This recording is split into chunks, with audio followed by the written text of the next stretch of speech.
कहानी के शुरुआत में हमें एक घर के अंदर बहुत सारे बच्चे दिखाए जाते हैं जो आपस में खेल रहे थे। तभी योशी नाम की वो औरत अपने बेटी जिसका नाम मे था उससे कहती है कि वो उसके लिए और उसके फ्रेंड्स के लिए स्नैक्स खरीदने जा रही है। फिर योशी जाने से पहले किचन में रखे वो तेज धार वाले चाकू और चमचे ऊपर शेल्फ में रखती है ताकि खेल खेल में वो बच्चे उनको चोट न लगा कर ले। जिसके बाद वो उनके लिए स्नैक्स खरीदने मार्केट की तरफ चली जाती है। इधर मे अपने फ्रेंड्स के साथ मिलकर लुका छुपी का खेल खेलने लगती है, लेकिन मे जब छुपने के लिए जगह ढूंढती है तब उसके बाकी फ्रेंड्स तो पहले से ही वहाँ छुपे होते हैं। अब कुछ देर के बाद योशी वापस घर पहुँचती है। तब मे के अलावा उसके बाकी फ्रेंड्स घर के ही बाहर अपने माओ के साथ खड़े होते हैं क्योंकि उन्हें पिछले बहुत समय से मे नहीं मिल रही थी, जो कि लुका छुपी खेलते हुए कहीं तो छुप गई थी, जिस वजह से योशी तुरंत पुलिस को बुलाकर मे के मिसिंग होने की कंप्लेंट दर्ज करा देती है। दूसरी तरफ जब मे के पिता जिसका नाम सुजुकी था उसे वो बात पता चलती है तब वो तुरंत घर चला आता है, मगर सुजुकी खुद को संभालते हुए योशी के लिए चाय बनाकर लाता है क्योंकि योशी तो पहले से ही मे के गायब होने की वजह से बहुत ज्यादा परेशान थी। इसलिए सुजुकी को ही हालात को संभालते हुए अपने आप को शांत रखना पड़ने वाला था, लेकिन योशी जो बहुत परेशान थी उसके हाथ से वो चाय गिर जाती है। वो जल्दी से टेबल पर रखा वो कपड़ा उठाकर उसे धोने के लिए वॉशिंग मशीन के पास जाती है, लेकिन जब वो वॉशिंग मशीन को खोलती है तब उसके अंदर देकर योशी तो जोर से चीखने लगती है क्योंकि उस वॉशिंग मशीन में मे थी जो कि लुका छुपी खेलते वक्त उसके अंदर छुप गई थी, मगर उसके अंदर जाते ही वॉशिंग मशीन का ढक्कन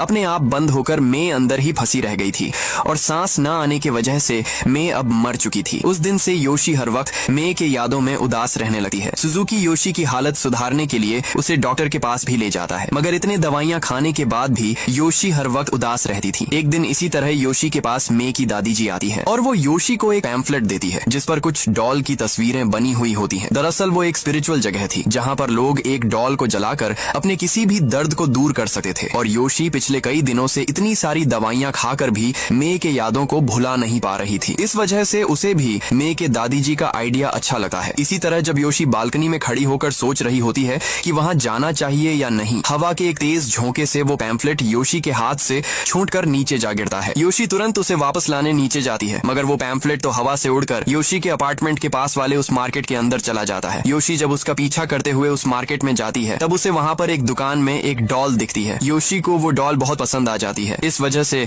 वो उसे खरीद कर घर ले आती है। फिर रात होने पर सुजुकी घर आता है, तब वो तो उस डॉल को देखकर डर जाता है, मगर वो उस पर ज्यादा ध्यान नहीं देता क्योंकि उस डॉल के वजह से इतने दिनों के बाद योशी आखिरकार वापस से खुश लग रही थी। फिर अगले दिन सुजुकी जब वापस काम से आता है तब वो डॉल तो अब बिल्कुल उनके मरे हुई बेटी मे की तरह लग रही थी क्योंकि योशी ने उस डॉल के वो बड़े हुए बाल और नाखून काट कर उसे बिल्कुल अपने बेटी मे की तरह कपड़े पहना दिए थे। फिर सुबह होने पर योशी का डॉक्टर से मुलाकात का दिन होता है। योशी अस्पताल में भी उस डॉल को लेकर आई होती है, जिस वजह से सुजुकी को परेशानी होने लगती है कि कहीं उस डॉल के वजह से लोग योशी को पागल न समझने लग जाए, लेकिन डॉक्टर सुजुकी को ज्यादा फिक्र न करने की कहती है क्योंकि इस तरह से किसी भी तरह के डॉल को अपने पास रखना भी एक तरह की मेडिकल ट्रीटमेंट होती है जिससे इंसान जल्दी ही उस दर्द भरे एहसास को भूलकर आगे बढ़ने लगता है। उसे सुनने के बाद सुजुकी भी अब ज्यादा फिक्र करना छोड़ देता है और वो योशी की उस बीमारी से बाहर निकलने में मदद करने लगता है। वो दोनों साथ मिलकर उसी डॉल के साथ पिकनिक जाते हैं, डॉल के लिए कपड़े खरीदने मॉल में जाते हैं। धीरे धीरे योशी अब खुश रहने लगती है और अब वो मे के बारे में भी ज्यादा सोचना बंद कर देती है। लेकिन एक दिन सुजुकी देखता है कि योशी अचानक से वो जिस अस्पताल में काम करता था उस अस्पताल में आई है, मगर आज तो उसकी डॉक्टर के साथ कोई अपॉइंटमेंट नहीं थी। लेकिन योशी तो वहाँ सुजुकी को एक खुशखबरी सुनाने आई थी क्योंकि योशी प्रेग्नेंट थी। फिर इसी तरह समय गुजरता है और योशी वापस से एक बच्ची को जन्म देती है। वो दोनों उस बच्ची का भी नाम मे रखते हैं। अब मे के वजह से योशी को उस डॉल की भी कोई जरूरत नहीं थी। वो डॉल बाकी खिलौनों के साथ पड़ी रहती थी, लेकिन एक दिन मे बहुत ज्यादा रो रही थी और बहुत समय से चुप ही नहीं हो रही थी। उस वक्त योशी को उसी पुराने डॉल का ख्याल आता है। वो तुरंत उस डॉल को निकालती है और मे के साइड में सुला देती है ताकि मे चुप हो जाए। फिर वो मे को सुलाकर मे के दादी जी से मिलने चली जाती है जो योशी से मिलने उनके घर आई थी। लेकिन कुछ ही देर के बाद जब योशी दादी जी से बातें कर रही थी उन्हें मे के रोने की आवाज आती है। योशी जल्दी से भागकर मे के पास जाती है, तब वो डॉल उसके बहुत करीब आ चुकी थी। योशी मे को उठाकर देखती है, तब उसके गले के चारों तरफ बाल लपेटे हुए थे। योशी तुरंत उसे वहाँ से ले जाती है। फिर रात होने पर सुजुकी उस डॉल का वो बड़ा सा बॉक्स देखने लगता है जिस पर जापानीज कुछ लिखा हुआ था। इस वजह से उसे ज्यादा कुछ समझ नहीं आता। योशी को और सुजुकी को लग रहा था कि मे ने खुद ही खेलते खेलते उस डॉल के बाल अपने गले में फंसा लिए थे। इस वजह से वैसा हादसा वापस ना हो, इसलिए सुजुकी उस डॉल को वापस उसके बॉक्स में रखकर उस स्टोर रूम के अंदर रख देता है। अब हमें 5 साल बाद का समय दिखाया जाता है। मे अब बड़ी हो चुकी थी। फिर इसी तरह एक दिन कंचों से खेलते खेलते मे का एक कंचा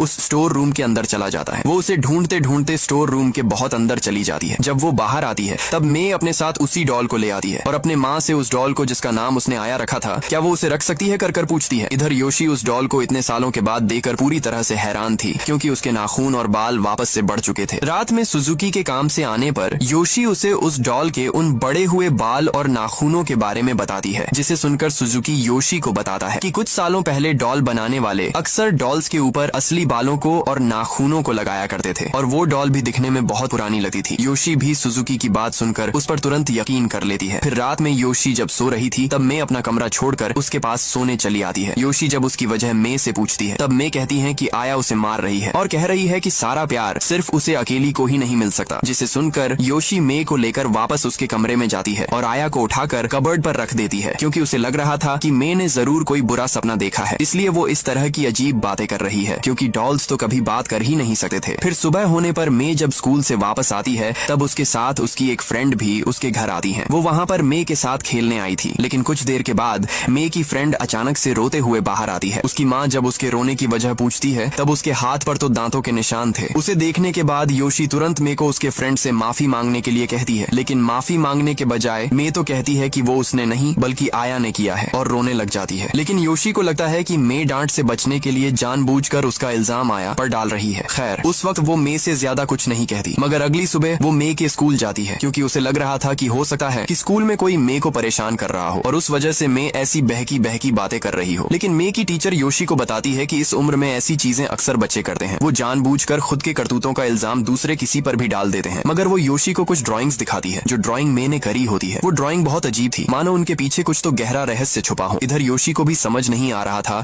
कि आखिर मे ने वो अजीब तरह की ड्राइंग्स क्यों करी है। फिर उसी रात योशी जब सो रही थी तब मे वापस से उनके कमरे में आकर चुपचाप योशी के साइड में आकर सो जाती है। मगर योशी को थोड़ा अजीब लगता है, इसलिए वो लाइट ऑन करती है। लाइट ऑन करते ही वो तो बुरी तरह से डर जाती है, क्योंकि वहाँ पर मे नहीं बल्कि वही डॉल आया थी। सुबह होने पर योशी सुजुकी के रात के उस हादसे के बारे में बात करती है और कहती है कि उसे लग रहा है कि वो डॉल जिंदा है। मगर सुजुकी तो योशी के बातों का यकीन ही नहीं करता, बल्कि वो योशी को समझाते हुए कहता है कि हो सकता है कि कल रात में मे कमरे में आकर उस डॉल को वहीं भूलकर चली गई हो। इतना कहकर वो अस्पताल के लिए निकल जाता है। फिर कुछ देर के बाद मे भी जब अपने स्कूल चली जाती है तब योशी तुरंत जाकर आया को एक थैली में डालती है और उसे ले जाकर उस कूड़े के पास रखाती है, क्योंकि वो अब उस डॉल को और ज्यादा बर्दाश्त नहीं कर सकती थी। फिर वापस घर आने पर कुछ देर के बाद योशी को दरवाजे पर किसी के दस्तक देने की आवाज आती है। वो डरते डरते दरवाजा खोलती है, क्योंकि उसे लग रहा था कि कहीं वो डॉल खुद ही चलकर वापस घर न आ जाए। फिर जब वो बाहर आकर देखती है तब सच में वहाँ पर वही डॉल आया थी, लेकिन उसके ऊपर किसी तरह की नोट लिखी हुई थी जो कि कचरा इकट्ठा करने वाली की ही थी, क्योंकि इस तरह की बड़ी चीजें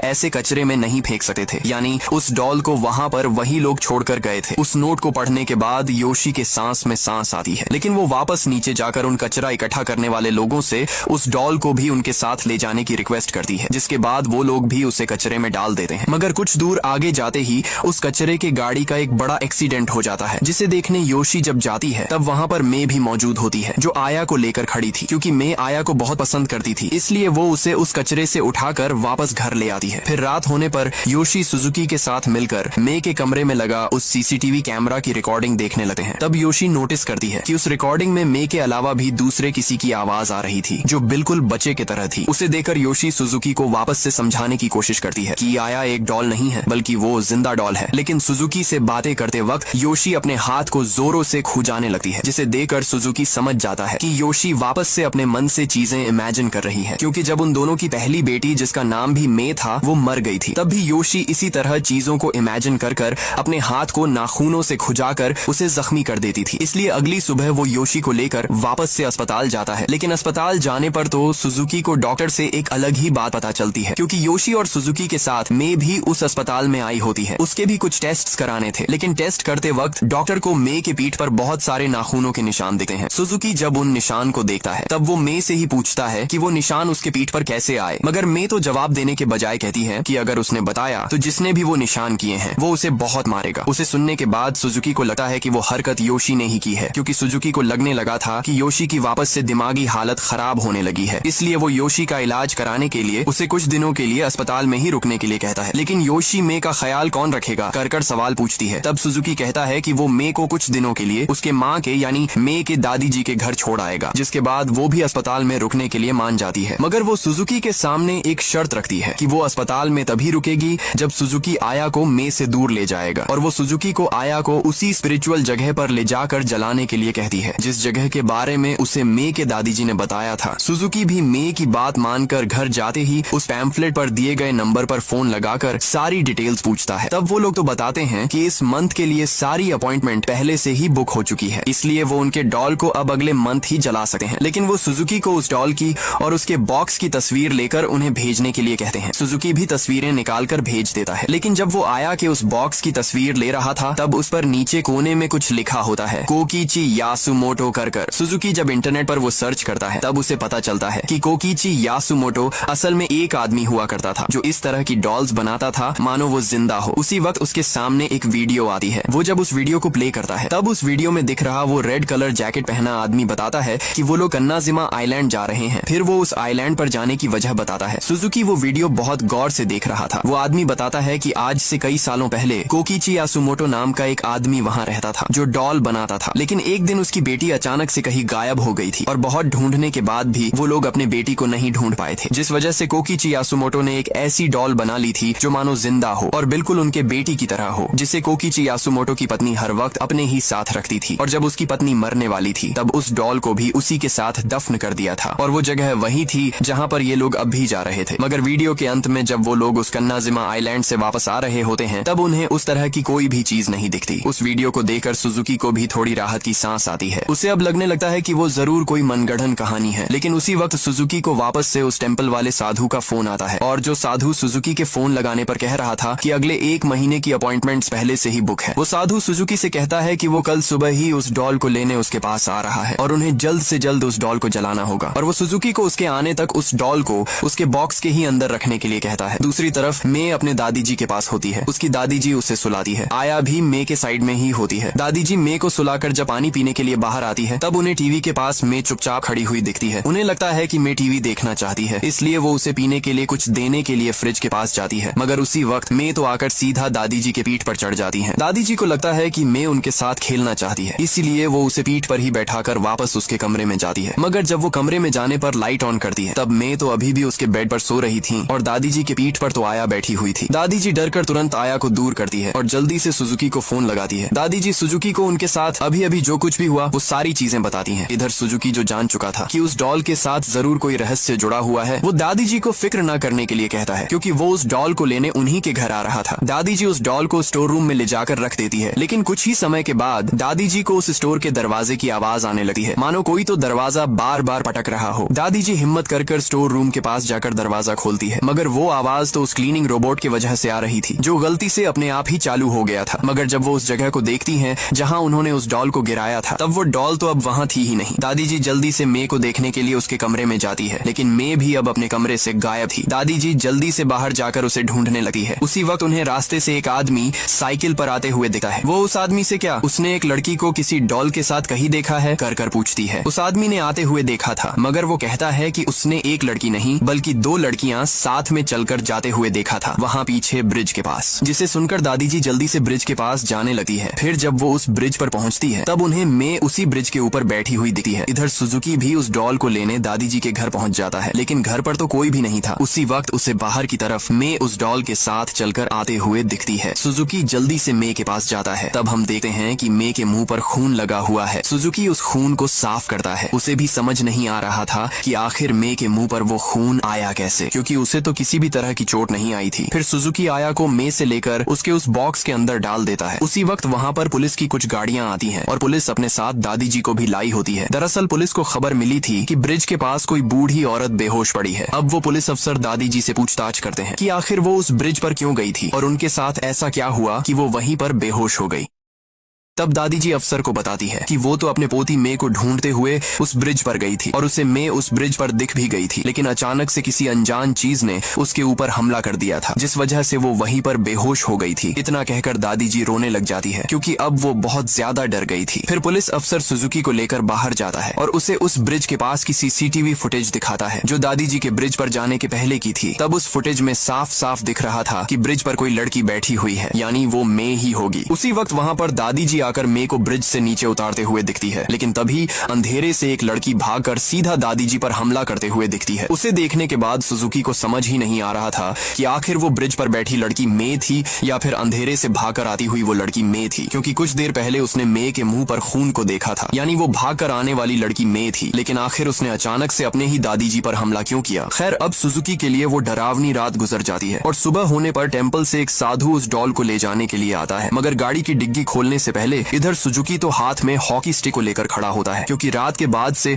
अब वो भी उस डॉल से बहुत ज्यादा डरने लगा था। फिर जब वो साधु गाड़ी की डिग्गी खोलता है तब वो डॉल वहीं पर उस बॉक्स के अंदर होती है, जिसे देखकर सुजुकी को राहत की सांस आती है। वो साधु उस डॉल को बॉक्स से निकालकर उसे एक कपड़े में जिस पर कुछ मंत्र लिखे हुए थे उसमें लपेटकर वापस उस बॉक्स में रख देता है। फिर वो जाने से पहले सुजुकी को ठीक 10 बजे टेम्पल पहुंचने के लिए कहता है, क्योंकि डॉल्स जलाने का रिचुअल 10 बजे शुरू होने वाला था। फिर सुजुकी ठीक 10 बजे टेम्पल पहुंच जाता है। वहाँ पर और भी बहुत सारे लोग आए थे अपने अपने डॉल्स को जलाने के लिए, मगर उनकी डॉल्स आया की तरह जिंदा नहीं थी। उसी वक्त वो साधु आया को उस पवित्र कपड़े में लपेटे हुए लेकर आता है और सुजुकी के आंखों के सामने उन सभी डॉल्स के साथ आया को भी आखिरकार जला दिया जाता है। सुजुकी वहाँ से सीधा योशी के पास आता है और आया को जलाते हुए वो वीडियो उसे दिखाता है। उसे देखकर योशी भी बहुत ज्यादा खुश हो जाती है, उसके भी सांस में सांस आती है। लेकिन वो दोनों जैसा सोच रहे थे वैसा था ही नहीं, क्योंकि आया अभी तक जली ही नहीं थी। उस टेम्पल में काम करने वाला एक आदमी आया को जलाने से पहले ही उसे वहाँ से लेकर भाग गया था और वो आया को लेकर सीधा एंटीक शॉप में चला आया था, क्योंकि वो आदमी आया को बेचना चाहता था। उसे पता था कि वो वही फेमस डॉल है जिसे कोकीची यासुमोटो ने बनाया था, लेकिन वो इस बात से अनजान था कि वो डॉल बाकी डॉल्स की तरह नहीं थी। वो आदमी तो आया को एक नॉर्मल डॉल समझकर उसके जिंदा होने की कहानी को सिर्फ मनगढ़ंत कहानी समझ रहा था। लेकिन जब वो उस एंटीक शॉप चलाने वाले आदमी से उस डॉल की कीमत पूछता है तब वो तो उसके बदले में बहुत कम पैसे दे रहा था। इस वजह से वो आदमी आया को लेकर वहाँ से जाने लगा है। लेकिन जाते वक्त उसे कुछ अजीब महसूस होता है, उसे अपने मुंह के अंदर कुछ होने का एहसास होता है। तभी अचानक से उस आदमी के मुंह से बहुत सारे बाल निकलने लगते हैं और वो वही सीढ़ियों के पास गिर जाता है। उसके गिरने की वजह से अब आया का वो बॉक्स टूट जाता है और आया उस बॉक्स से आजाद हो जाती है। उस आदमी को सुजुकी जिस अस्पताल में काम करता था उसी अस्पताल में ले जाया जाता है, जिसकी हालत अब बहुत ज्यादा सीरियस थी। उसी वक्त सुजुकी के सामने वही साधु आता है जो टेम्पल के अंदर डॉल्स को जलाने का रिचुअल करता था, लेकिन उसके हाथ में आया थी। वापस से आया को उस साधु के हाथ में देखने के बाद सुजुकी की तो सांसें ही अटक जाती है, क्योंकि उसने तो कल खुद अपनी आंखों से उस डॉल को जलते हुए देखा था। तब वो साधु सुजुकी को सारी हकीकत बताता है कि कैसे उस डॉल को उनके टेम्पल में काम करने वाला एक आदमी चुरा कर भाग गया था और उसने उसके बदले एक दूसरे डॉल को उस पवित्र कपड़े में लपेट कर रख दिया था। और अब वो सुजुकी को एक आदमी का नंबर देता है और उसे फोन लगाने के लिए कहता है, क्योंकि वो डॉल उन्होंने जितना सोचा था उससे कई गुना ज्यादा खतरनाक थी और उसे अब वो आदमी ही जिसका नाम कांडा था वो हैंडल कर सकता था। सुजुकी तुरंत कांडा को फोन लगाता है। कांडा उससे कहता है कि वो उस डॉल के बारे में जानता है और वो जल्दी ही उसके पास उस डॉल को ले जाने के लिए आ जाएगा, मगर तब तक वो उस डॉल को उसके उस बॉक्स के ही अंदर डालकर रखने के लिए कहता है। लेकिन सुजुकी उसे बताता है कि वो बॉक्स तो अब टूट चुका है, जिसके बाद कांडा उसे हर वक्त उस डॉल पर ध्यान रखने के लिए और किसी को भी उस डॉल को हाथ ना लगाने देने के लिए कहकर फोन कट कर देता है। लेकिन जब सुजुकी कांडा के साथ फोन पर बात करने में बिजी था उसी वक्त एक लड़की आकर उस डॉल के साथ खेलने लगी है, जिसे देखकर सुजुकी तुरंत उसके पास जाकर उसे वापस देने के लिए कहता है। लेकिन तभी उस लड़की को उस डॉल के मुंह से किसी चीज की आवाज आती है। सुजुकी जब उसे लेकर सुनने की कोशिश करता है तब उसे भी वो आवाज आ रही थी। सुजुकी जब उस डॉल को हिलाता है तब उस डॉल के मुंह से कुछ तो नीचे गिर जाता है। वो लड़की उसे उठाकर जब देखती है तब वो तो एक दांत था, जिसे देखने के बाद सुजुकी उस डॉल को लेकर तुरंत अस्पताल के उस स्कैनिंग रूम के अंदर ले जाता है। फिर जब वो उस डॉल के पूरे बॉडी को स्कैन करता है तब कंप्यूटर में दिख रहे उस रिपोर्ट को देखकर सुजुकी का गला तो मानो डर के मारे सूख जाता है, क्योंकि उस डॉल के अंदर बिल्कुल किसी इंसानी बच्चे की तरह हड्डियों का एक ढांचा मौजूद था। उसे देखने के बाद सुजुकी तुरंत वो खबर पुलिस अफसर को दे देता है। पुलिस अफसर तुरंत अस्पताल आकर उस डॉल को अपने साथ वहाँ से ले जाने लगता है, क्योंकि उस डॉल के अंदर इंसानी हड्डियों का ढांचा मौजूद था, जिस वजह से अब वो उस बात की अच्छे से छानबीन करने वाला था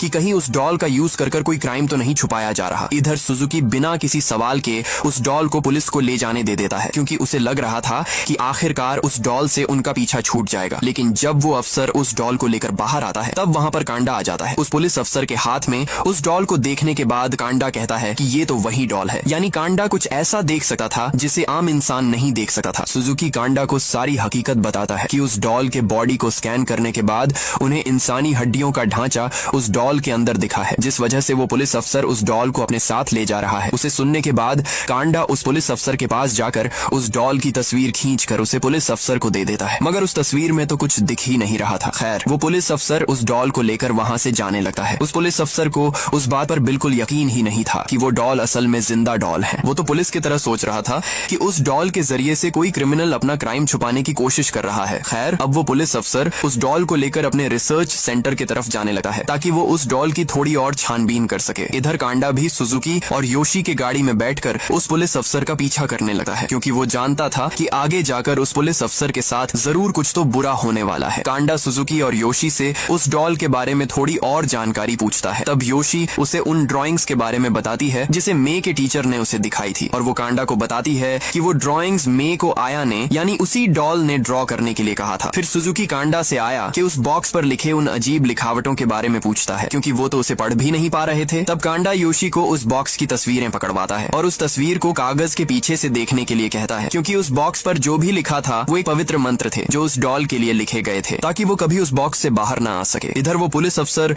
जब कांडा ने खींची हुई उस डॉल की तस्वीर को वापस देखता है, तब तस्वीर में वो डॉल बहुत भयानक लग रही थी, लेकिन वो अफसर तो अभी भी उस पर ज्यादा ध्यान नहीं देता, क्योंकि उसे लग रहा था कि कांडा जरूर उसके साथ मजाक करने की कोशिश कर रहा है। इसीलिए वो उस तस्वीर को बाहर फेंककर लैब की तरफ जाने लगता है। मगर जब वो उस टनल के अंदर घुसता है तब उसके सामने अचानक से वही डॉल आ जाती है। वो जल्दी से गाड़ी को रोककर गाड़ी से बाहर आता है और चारों तरफ देखने लगता है। फिर कुछ देर के बाद जब वो तीनों भी उस टनल के अंदर आते हैं, तब उन्हें उसी पुलिस अफसर की गाड़ी वहाँ खड़ी हुई दिखती है, और पुलिस अफसर गाड़ी के ही साइड में बैठकर उस डॉल को लेकर रो रहा था। कांडा जल्दी से उस अफसर के पास जाकर उसके ऊपर कुछ मंत्र पढ़ता है, क्योंकि उस डॉल ने पुलिस अफसर को अपने काबू में कर लिया था, जिस वजह से वो अफसर इस तरह से सड़क पर बैठकर रो रहा था। कांडा के मंत्र पढ़ते ही वो अफसर पूरी तरह से शांत हो जाता है और वो उसी हालत में बैठे रहता है। फिर कांडा उस डॉल को लेकर अपने उस बॉक्स के अंदर रखता है जिसके अंदर कई सारे ताले लगे हुए थे। फिर वो सुजुकी और योशी को लेकर एक बूढ़े आदमी के पास जाता है जो व्हील चेयर पर बैठकर उनके पास आता है। वो बूढ़ा आदमी असल में आज से कई सालों पहले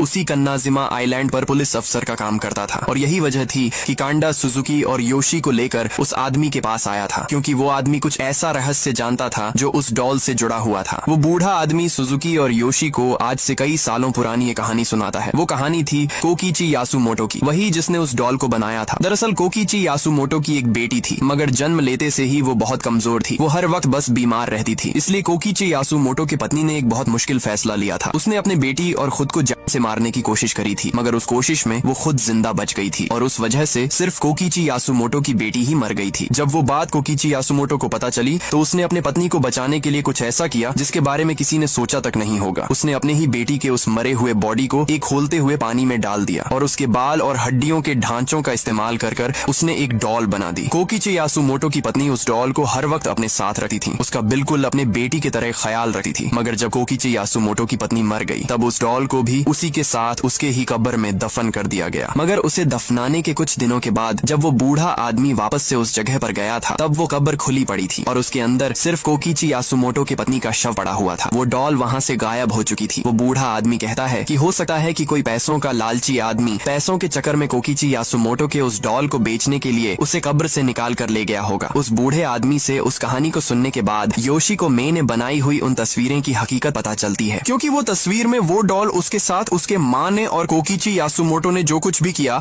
वो बताने की कोशिश कर रही थी, यानी वो डॉल ही असल में कोकीची यासुमोटो की बेटी थी। अब वहाँ से बाहर आने पर योशी कांडा से कहती है कि उन्हें उस डॉल को लेकर वापस से कन्नाजिमा आइलैंड पर कोकीची यासुमोटो के पत्नी के कब्र के पास जाना चाहिए, क्योंकि हो सकता है कि वो आया भी अपने माँ के पास वापस जाना चाहती हो। जिसे सुनने के बाद कांडा को भी योशी की बात सही लगती है, लेकिन जाने से पहले कांडा सुजुकी और योशी को आने वाले चुनौतियों के लिए तैयार रहने के लिए कहता है, क्योंकि पिछले कई सालों से कन्नाजिमा आइलैंड पर जाने की किसी ने भी हिम्मत नहीं करी थी, क्योंकि उस जगह पर बहुत सारी डरावनी रहस्यमयी चीजें मौजूद थीं और उन्हें नहीं पता था कि असल में कन्नाजिमा आइलैंड पर वो कब्र आखिर है कहाँ। उसके लिए उन्हें एक रिचुअल करना पड़ने वाला था। फिर वापस आते वक्त कांडा की वो बात सुनने के बाद कि कन्नाजिमा आइलैंड पर कोई भी जाने की हिम्मत नहीं करता, सुजुकी उसे एक वीडियो दिखाता है जो उसने कुछ दिनों पहले उस डॉल के बारे में इंटरनेट पर सर्च करते हुए देखी थी, और आखिर में उन लोगों को तो कन्नाजिमा आइलैंड पर कुछ भी नहीं मिला था और ना ही उनके साथ कोई ऐसी डरावनी चीज हुई थी। मगर उस वीडियो को देखने के बाद कांडा सुजुकी को उस वीडियो को गौर से देखने के लिए कहता है, क्योंकि उस वीडियो के शुरुआत में वो लोग सिर्फ 5 ही उस कन्नाजिमा आइलैंड पर आए थे,